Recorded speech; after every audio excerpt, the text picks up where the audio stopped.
entering a new world environment and civilization. To understand our current environmental dilemma, it helps to look at earlier civilizations that also got into environmental trouble.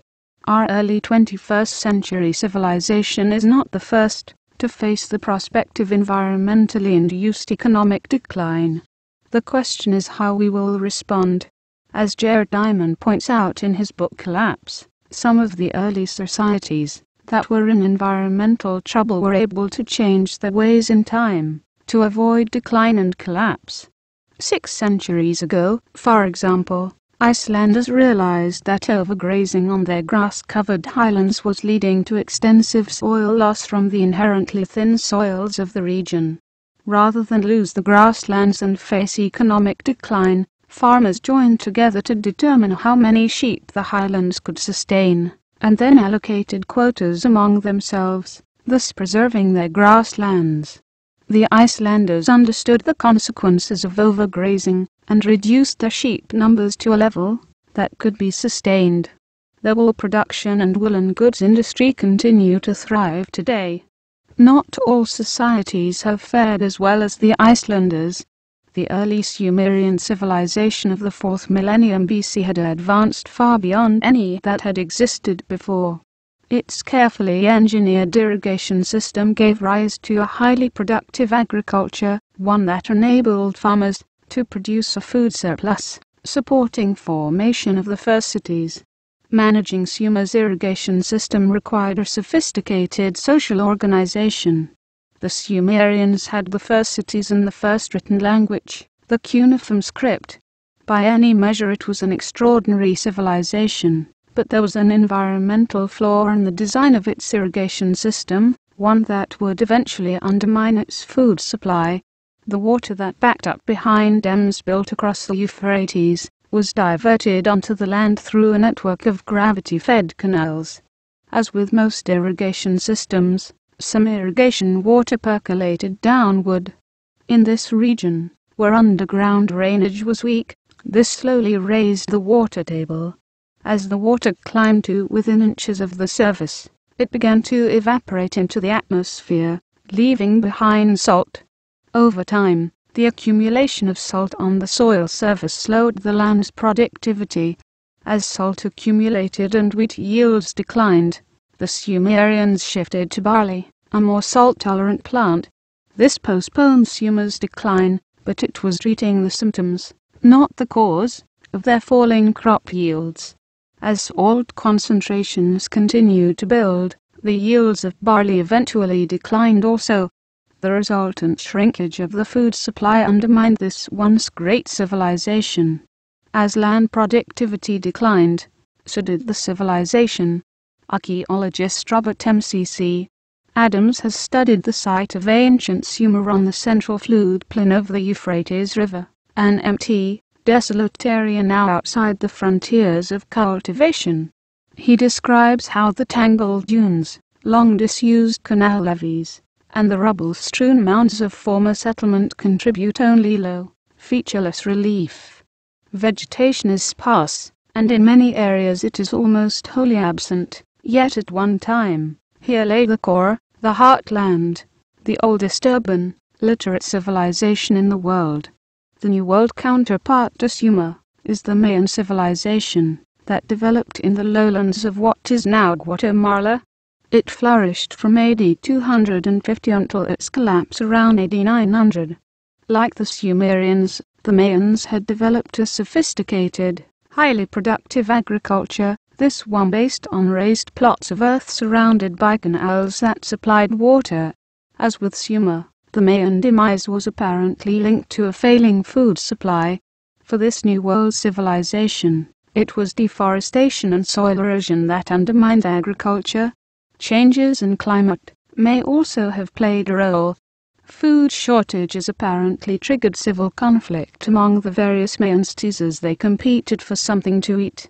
Today this region is covered by jungle, reclaimed by nature. The Icelanders crossed a political tipping point that enabled them to come together and limit grazing before grassland deterioration reached the point of no return. The Sumerians and Mayans failed to do so. Time ran out. Today, our successes and problems flow from the extraordinary growth in the world economy over the last century. The economy's annual growth, once measured in billions of dollars, is now measured in the trillions. Indeed, just the growth in the output of goods and services in 2007 exceeded the total output of the world economy in 1900. While the economy is growing exponentially, the Earth's natural capacities, such as its ability to supply fresh water, forest products, and seafood, have not increased. A team of scientists led by Mathis Wickernagle concluded in a 2002 study published by the U.S. National Academy of Sciences that humanity's collective demands first surpassed the Earth's regenerative capacity around 1980. Today, global demands on natural systems exceed their sustainable yield capacity by an estimated 25%. This means we are meeting current demands by consuming the Earth's natural assets, setting the stage for decline and collapse. In our modern high-tech civilization, it is easy to forget that the economy, indeed our existence, is wholly dependent on the Earth's natural systems and resources. We depend, for example, on the Earth's climate system for an environment hospitable to agriculture, on the hydrological cycle to provide us with fresh water, and on long-term geological processes to convert rocks into the soil that has made the Earth such a biologically productive planet. There are now so many of us placing such heavy demands on the Earth that we are overwhelming its natural capacities to meet our needs.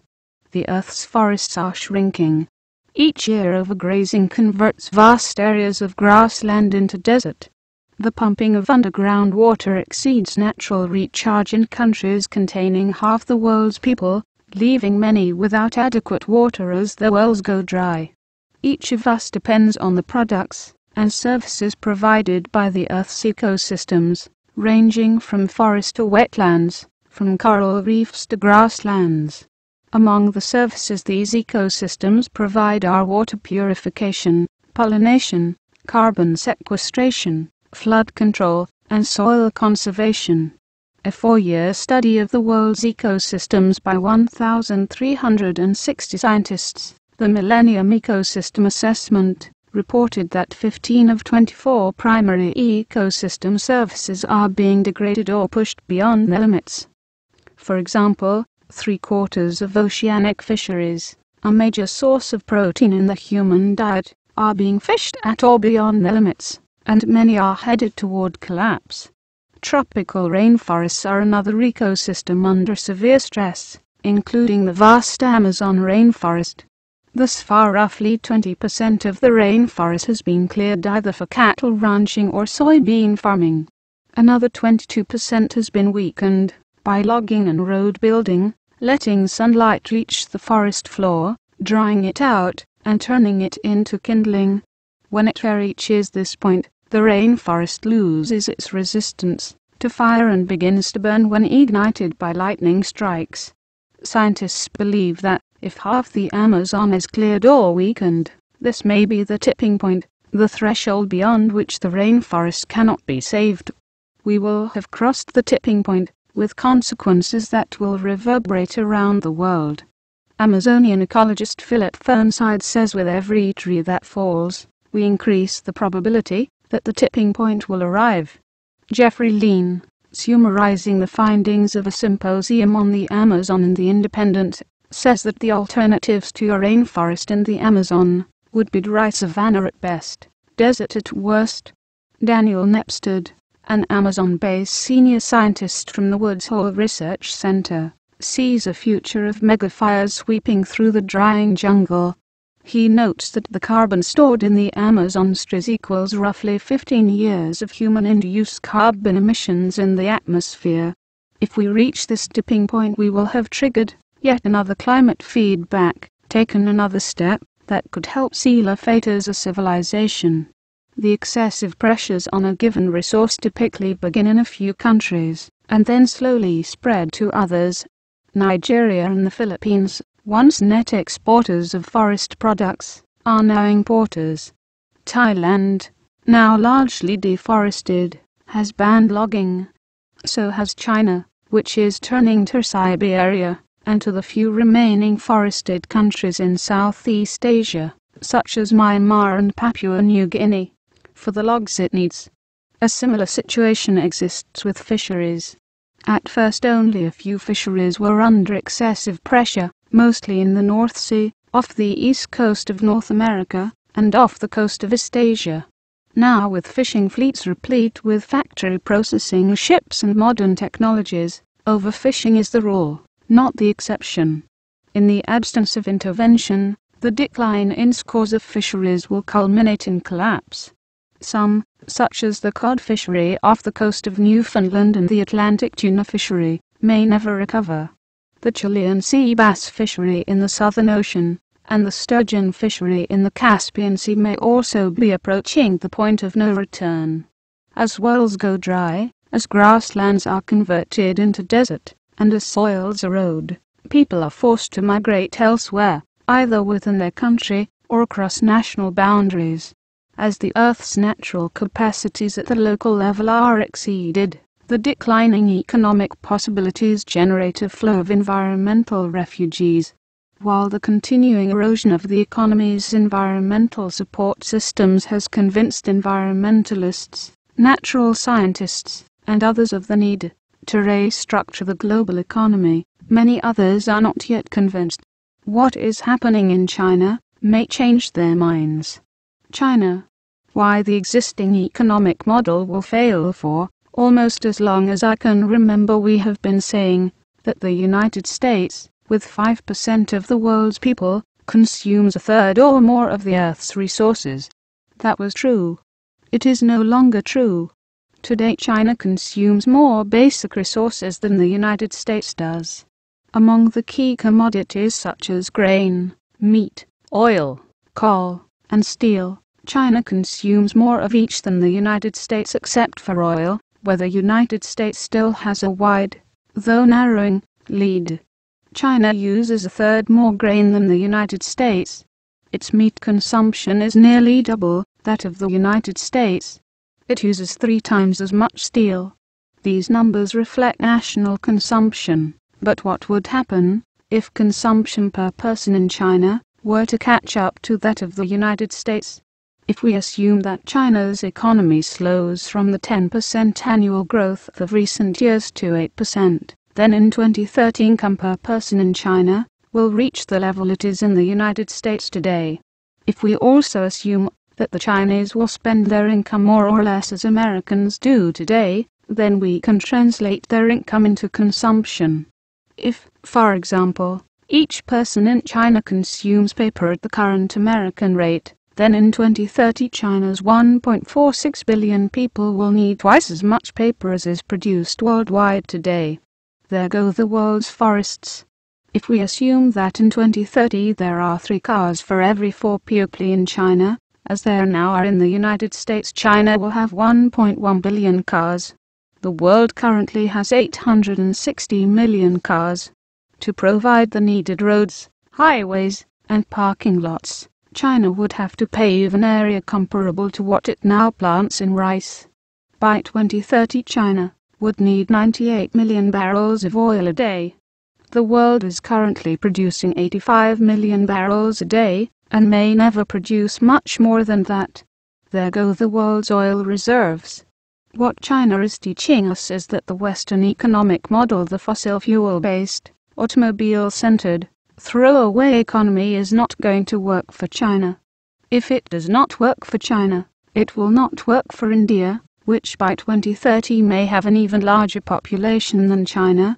Nor will it work for the other 3 billion people in developing countries who are also dreaming the American dream.